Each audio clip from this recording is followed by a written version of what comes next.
Alright, so now what I want to do is look at the scenario for the decoration on the front of the building.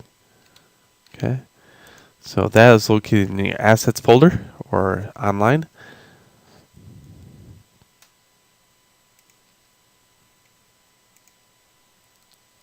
Building deco.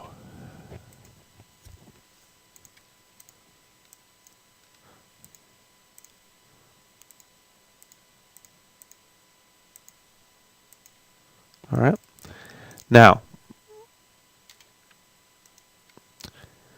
we obviously have some kind of repeating pattern here. What would make everything run a lot leaner is get rid of the pattern and we'll focus on making these like reusable assets. Alright, so what we got? We got this is obviously repeating twice. Okay, so I only have to do the UVs on that once. This becomes its own static mesh. Okay, let's look at these. Again, I have a couple repeating things. So I only have to do that one once. Oops. So that becomes a static mesh. This becomes a static mesh. And really, wouldn't it be nice if I could reuse this piece again? Look at, I got this bottom area. This could be a trim if I wanted it to, but actually it's going to say general store here. So it wouldn't be very good as trim with that as a texture. But still, it would be nice to have it later on. We could also always develop that later, I think. So for right now, I'm just going to keep this general store. And we look at this piece.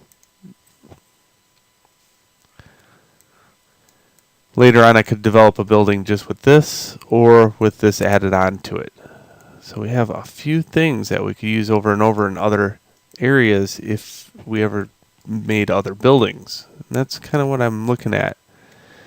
This one right here is a rarity. It's actually made out of a few parts, but in this case, if I burn the ambient occlusion in, these have to be perfectly spaced on here in the area where the ambient occlusion was.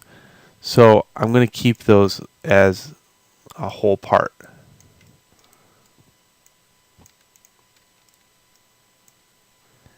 Alright.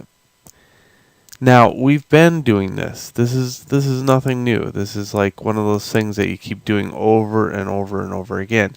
You keep breaking down problems, turning them into smaller assets, doing the UVs, texturizing them, burning in your maps, and then exporting it over to the engine.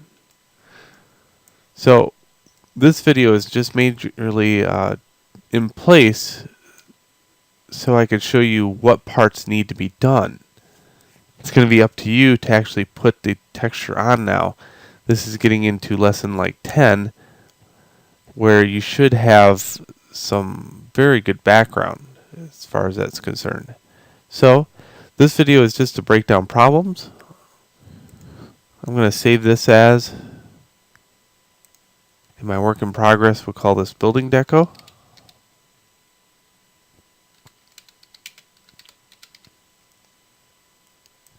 That way I can come back to it and do the UVs. Let's also look at another one.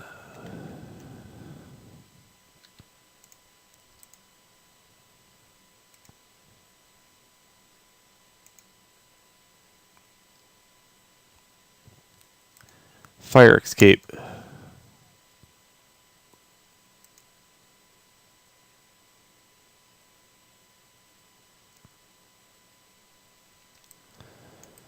Okay, so here's another issue we have. Let's break apart the mesh a little bit and kind of discover with the L key what we have. Let's say I wanted to make a grate later on. I could. So we have this piece. Actually, I'm going to duplicate this time. That way you can see what individual parts there are. So this this piece repeats over and over again, and this piece is just a scaled version of that piece.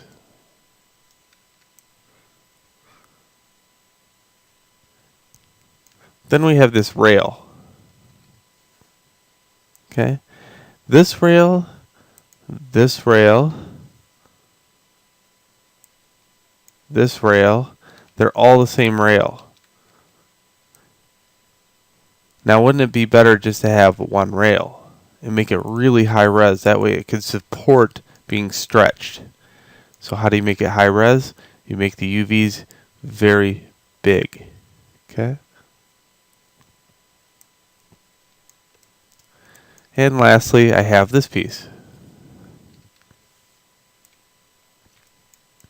That repeats over and over again. So just like the ladder, this is another problem that exists and how we break it down.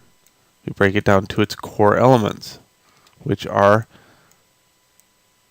only these three pieces need to be texturized, UV'd, and then we'll put it in some kind of package so we can reuse them over and over again. Alright, let's move on to the next video.